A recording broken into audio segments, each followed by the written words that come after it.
Audio 4 पुस्तक भारतीय इतिहास के कीर्ति स्तंभ भाग 2। लेखक पंडित श्रीराम शर्मा आचार्य।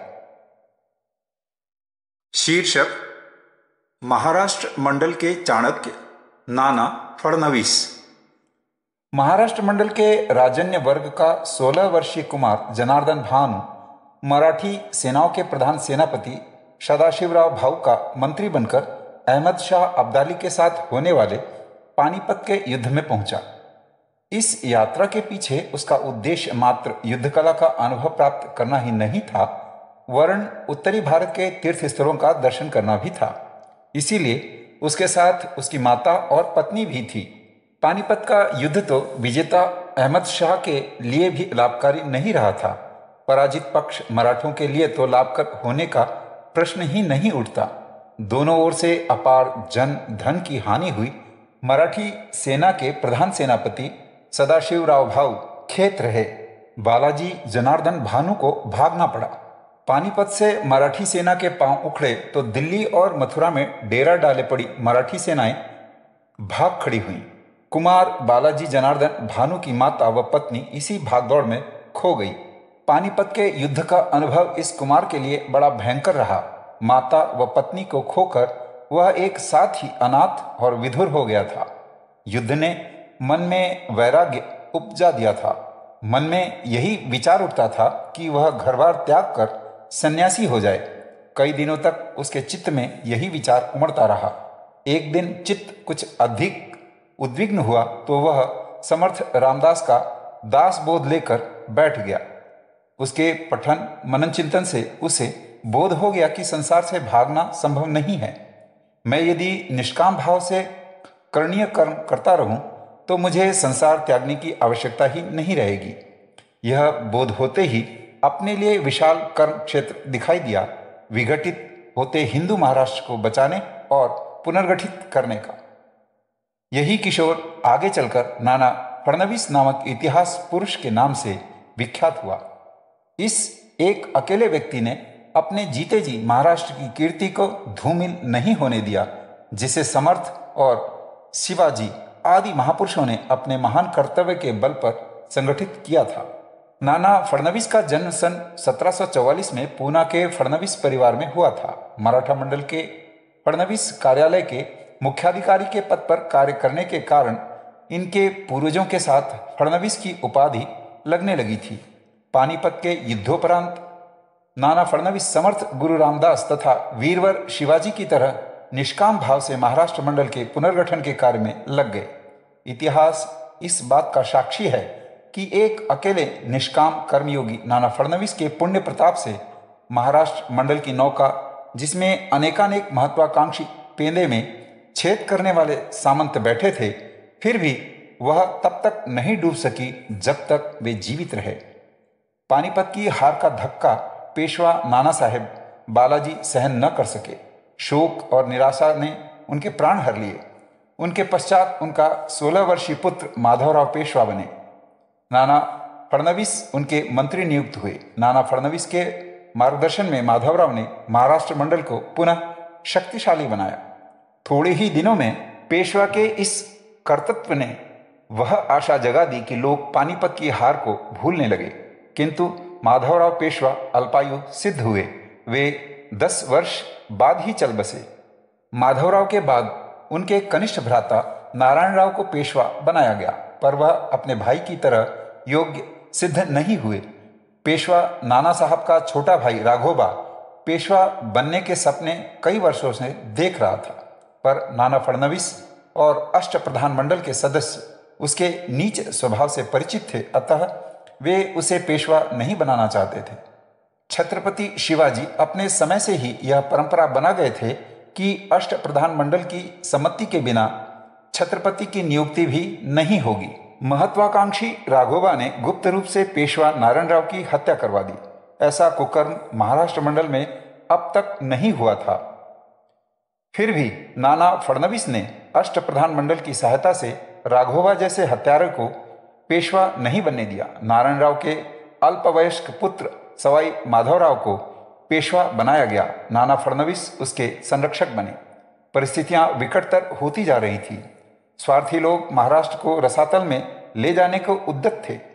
इन सबके बीच नैतिक और निस्वार्थी नाना फडणवीस राष्ट्र के प्रति अपने कर्तव्य पालन के दुर्वह दायित्व को जिस तत्परता से निभाते रहे, वह अपूर्व धैर्य और साहस का ही कार्य था। वे सच्चे योगी थे, सच्चे सन्यासी थे, चाहे वे राजकार्य में रत रहे हों।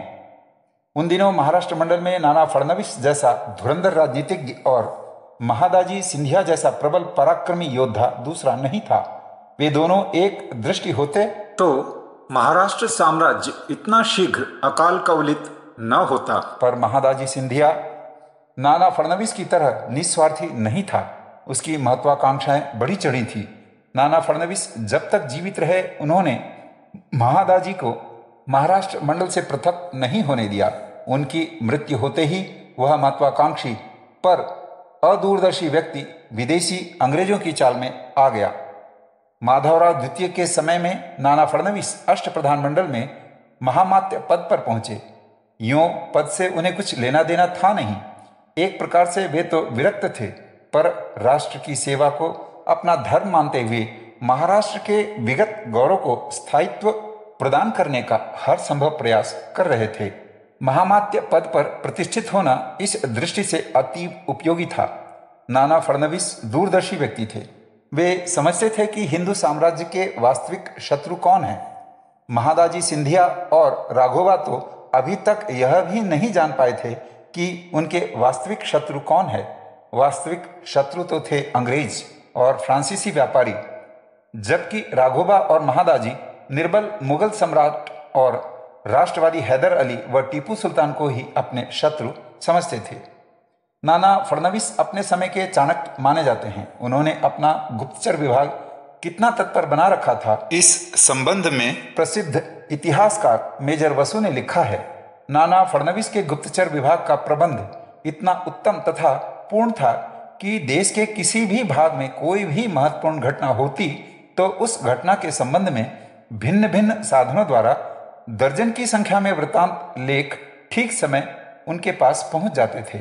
इन भिन्न भिन्न स्थानों से आए हुए वृत्तांत लेखों को पढ़कर वे अपने कमरे में बैठे बैठे ही देश भर की घटनाओं की असलियत जान जाते थे। महादाजी सिंधिया को वे कहा करते थे, यदि हमने मराठा साम्राज्य में अंग्रेजों को पांव रखने दिया तो देश पराधीन हो जाएगा। अंग्रेज उनकी राजनीति से भयभीत रहा करते थे। उन्हें महाराष्ट्र मंडल में एक ही व्यक्ति ऐसा दिखाई देता था जो उनके इरादों की तह तक पहुंचा था। वह व्यक्ति थे नाना फडणवीस। अंग्रेज यह जानते थे कि नाना फडणवीस जैसा चतुर और निस्वार्थी व्यक्ति पेशवा का महामात्य रहेगा, तब तक उनकी दाल नहीं गलेगी। इसीलिए वे नाना फडणवीस को महाराष्ट्र मंडल से हटाकर उनके स्थान पर अदूरदर्शी व्यक्ति को नियुक्त करने का हर संभव प्रयास करते रहे थे। किंतु अष्ट प्रधानमंडल और महाराष्ट्र की जनता का नाना फडणवीस में अगाध विश्वास होने के कारण वे अपने नापाक इरादों में सफल नहीं हो सके। पूना के रेजिडेंट चार्ल्स मलेट ने लिखा था, जब तक पूना दरबार में नाना फडणवीस की मुख्यता है, तब तक ब्रिटिश जाति को मराठा साम्राज्य में स्थिर स्थान प्राप्त करने की आशा नहीं करनी चाहिए।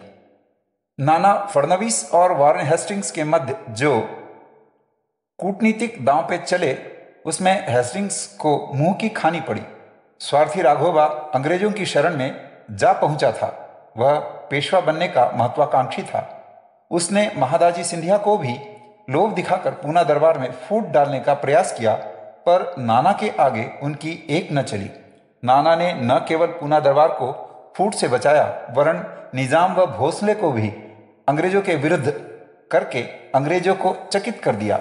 नाना फडणवीस ने अपने आचरण द्वारा यह अनुकरणीय उदाहरण रखा है कि राष्ट्र की सेवा पूरी निष्ठा और ईमानदारी के साथ ही नहीं, निष्काम भाव से की जानी चाहिए। राजनीतिक दांवपेचों का प्रयोग राष्ट्र विरोधियों के विरुद्ध ही किया जाए, न कि अपने देशवासियों के साथ अपने स्वार्थ साधन के लिए।